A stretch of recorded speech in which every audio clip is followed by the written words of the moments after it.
This is the story they prayed I would never tell. Because if I stayed silent, they would have won. Let me be clear about something right now. This isn't going to be one of those quick revenge stories where someone gets back at their enemies overnight. No, what I'm about to tell you took years to unfold. Years of pain, years of planning, and years of becoming someone they never saw coming. If you've ever been laughed at, betrayed, or treated like you didn't matter, stay with me until the end, because by the time I'm done, you'll never look at disrespect the same way again. And before I begin, subscribe, because stories like this don't get told twice. The people in this story would prefer it stayed buried forever. My name doesn't matter. Where I came from doesn't matter. What matters is that I was nobody special. I came from nothing.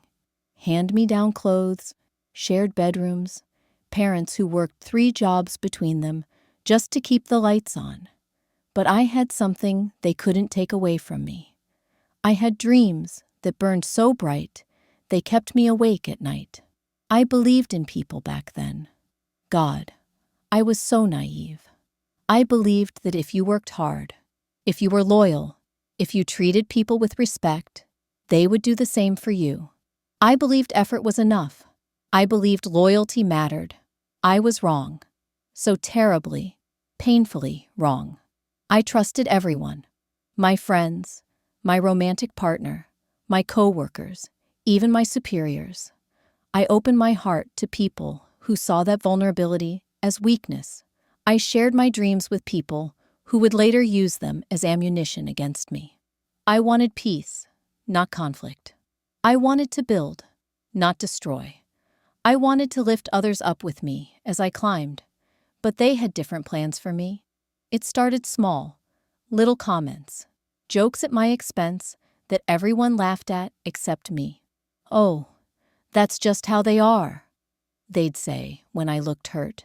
"Don't be so sensitive." My friends, the people I called friends, would mock my ambitions behind my back. They'd invite everyone out except me, then post about it online where they knew I'd see it. When I confronted them, they'd gaslight me. "We didn't think you'd be interested. You're always so busy with your projects anyway." My partner, the person I loved most in this world, started doubting everything about me. My goals became unrealistic. My work became obsessive. My dreams became fantasies. Every conversation turned into a lecture about how I needed to be more realistic and accept my place in life. At work, it was even worse. Coworkers would steal my ideas and present them as their own. When I spoke up, they'd act like I was paranoid. "Great minds think alike," they'd say with a smirk. My supervisors treated me like I was invisible. I'd speak in meetings, and they'd talk right over me. Someone else would repeat my exact suggestion 5 minutes later, and suddenly it was brilliant. But it escalated. Oh, how it escalated. The public embarrassment came. Next, they'd accidentally spill drinks on me at gatherings. They'd bring up my failures in front of large groups. They'd ask me questions designed to make me look stupid, then exchange knowing glances when I struggled to answer. The gossip was relentless. Lies about my past, my character, my intentions. Stories so twisted and vicious that even I started to doubt myself. They created a version of me that was weak, delusional, and pathetic, then spread it like wildfire through every social circle we shared.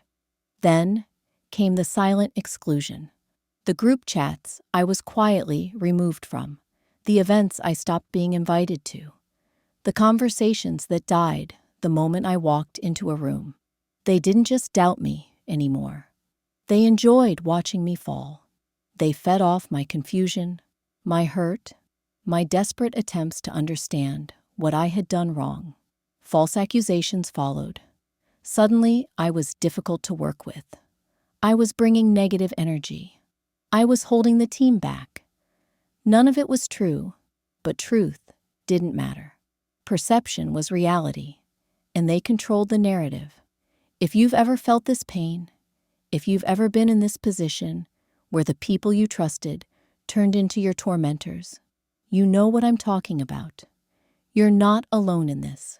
The complete collapse came faster than I expected.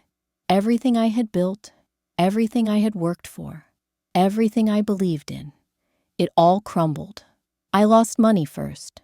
Opportunities dried up because of their whisper campaigns. Partnerships fell through because they'd gotten there first, poisoning the well. Investments failed because I was too distracted by the psychological warfare they were waging against me. Then I lost relationships. Friends chose sides, and they didn't choose mine. Family members started questioning my version of events. Maybe you're being too sensitive, they'd say. Maybe you need to look at your own behavior. Even the people who loved me began to doubt me. My reputation was in ruins. Years of building trust, credibility, and respect, gone, replaced by their carefully crafted narrative of who I was. I became known as the person with issues, the one who couldn't get along with others, the one who was probably unstable. I considered quitting everything. My career, my dreams, my goals. What was the point? They had won. They had successfully convinced the world that I was everything they said I was. I wasn't angry anymore. I was empty, hollow. The fight had been drained out of me. While they moved on with their lives, laughing at new victims, creating new drama, I was stuck with the damage they had left behind. I would lie awake at night, replaying every moment, every conversation, every betrayal, wondering how I had gotten it so wrong, wondering how people could be so cruel, wondering if I deserved it somehow. But then came the night that changed everything. I was alone in my apartment, the smaller one I had to move to after losing so much income. I was staring at the ceiling, and something clicked. A realization so clear, it was almost terrifying. No one was coming to save me.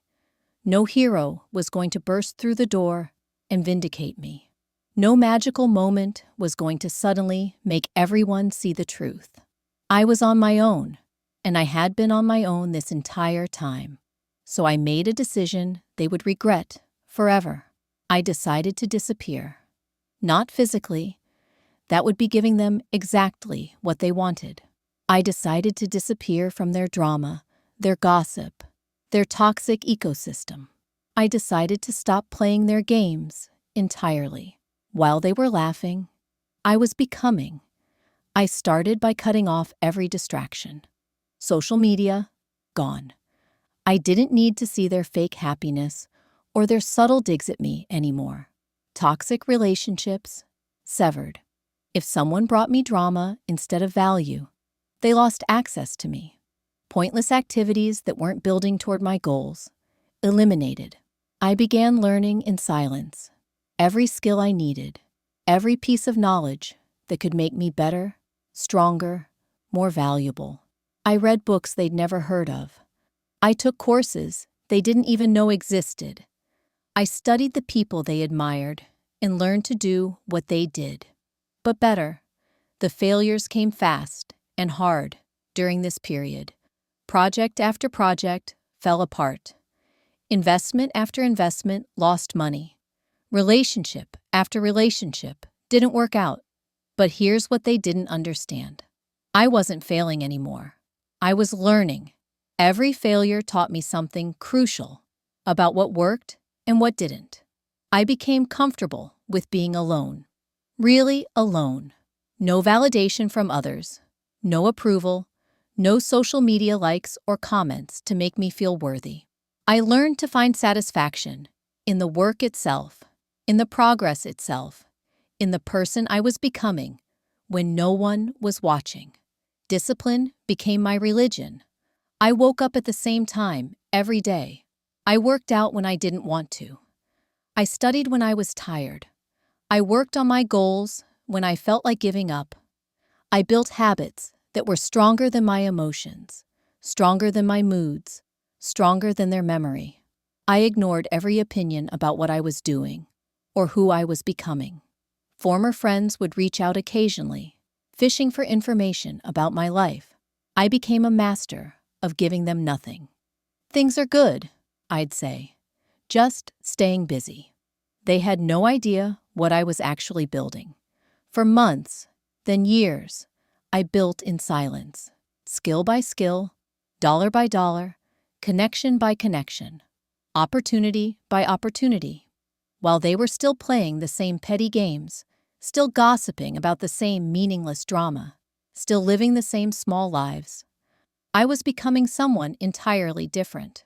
I wasn't building wealth just for money. I was building independence. I wasn't developing skills just for career advancement. I was developing power. I wasn't networking just for opportunities. I was positioning myself to never be vulnerable to their type again. If this story is motivating you, if you're seeing yourself in my journey, subscribe now, because the ending is coming, and you're going to want to remember this moment. The return happened by accident. I wasn't looking for them. I wasn't planning some dramatic confrontation. I was simply living my new life when our paths crossed again. I was at a professional conference, speaking on a panel about success strategies. My company had grown. My influence had expanded. My reputation, my real reputation, not the one they had tried to destroy, had been rebuilt stronger than ever. And there they were, in the audience. They didn't recognize me at first. The person on that stage bore little resemblance to the broken individual they had left behind years ago. When they finally realized who I was, I watched their faces change. Confusion, disbelief, and something else. Fear. After my presentation, they approached me. The same voices that had mocked me, that had spread lies about me, that had celebrated my downfall, suddenly sounded nervous, different, respectful. They spoke to me like I was someone important now, because I was. They complimented my success, as if they had always believed in me. They asked about opportunities, about partnerships, about access to the networks and resources I had built. They acted like we were old friends, reconnecting, not former tormentors facing their victim. The slow reveal of what I had become was delicious. My position in the industry, my influence over decisions that affected their careers, my control over opportunities they desperately wanted, the respect I commanded from people they looked up to. But here's where the real revenge began. And it wasn't what you might expect. They asked for help. The same people who had pushed me down were now asking me to pull them up. They asked for introductions, for endorsements, for opportunities. They wanted access to what I had built. They apologized, but not really. It was the kind of apology people give when they want something. "Hey, I hope there are no hard feelings about back then," they'd say. "You know how young and stupid we all were." As if what they did was just youthful indiscretion instead of calculated cruelty. Some of them pretended nothing had happened at all. They acted like we were picking up where we left off, like there had been no betrayal, no humiliation, no years of rebuilding from the ashes they had left me in. But the ones who knew exactly what they had done, they regretted everything. I could see it in their eyes. They understood that they had made an enemy when they could have had an ally. They had destroyed a bridge they now desperately needed to cross. I didn't raise my voice. I didn't insult them. I didn't rehash the past or list their offenses. I let reality speak. When they asked for favors, I was too busy. When they asked for introductions, I didn't think it would be a good fit. When they asked for opportunities, I had already committed to other people, people who had been loyal, people who had been kind, people who deserved it. The most powerful moment came when one of the worst offenders, someone who had been particularly cruel, asked me directly why I wouldn't help them. "What did I ever do to you?" they asked, genuinely seeming to have forgotten. I looked them in the eyes and said, "You didn't lose me. You lost access to me." That's when it hit them. All of them. They finally understood what they had thrown away. Not just my friendship, not just my trust, but my loyalty, my support, my resources, everything I could have shared with them if they had chosen to build instead of destroy. They had bet against me and lost. They had invested in my failure and watched their investment crumble as I succeeded. They had planted seeds of cruelty and were now starving in the shadow of the success they had tried to prevent. Revenge isn't destruction.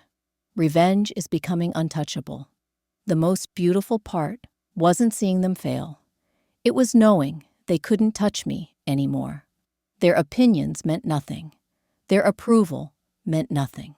Their access to my life, my resources, my energy, that was mine to give or withhold. They were still playing the same small games, still gossiping, still tearing others down to feel better about themselves. But I was playing a different game entirely, a game they couldn't even see, let alone compete in.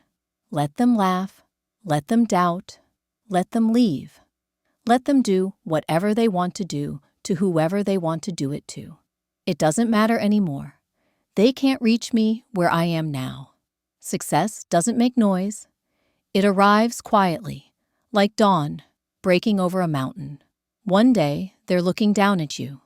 The next day, they're looking up, wondering how you got so far above them so fast. If you're being underestimated right now, if you're being dismissed, betrayed, or treated like you don't matter, subscribe to this channel. This is for people who rise quietly. This is for people who turn their pain into power, their setbacks into comebacks, their wounds into wisdom. Remember, they're not just disrespecting you. They're revealing who they are. They're showing you their character, their limitations, their fear of your potential. When someone tries to dim your light, it's because they're intimidated by how bright you could shine. Don't try to convince them they're wrong about you. Don't waste your energy defending yourself to people who have already decided who you are. Instead, become so undeniably successful that their opinion becomes irrelevant. The best revenge is not needing revenge at all. It's building a life so beautiful, so powerful, so untouchable that their presence in it becomes optional. It's becoming someone they wish they could be, while remaining someone they can never reach. And remember, success doesn't make noise. It arrives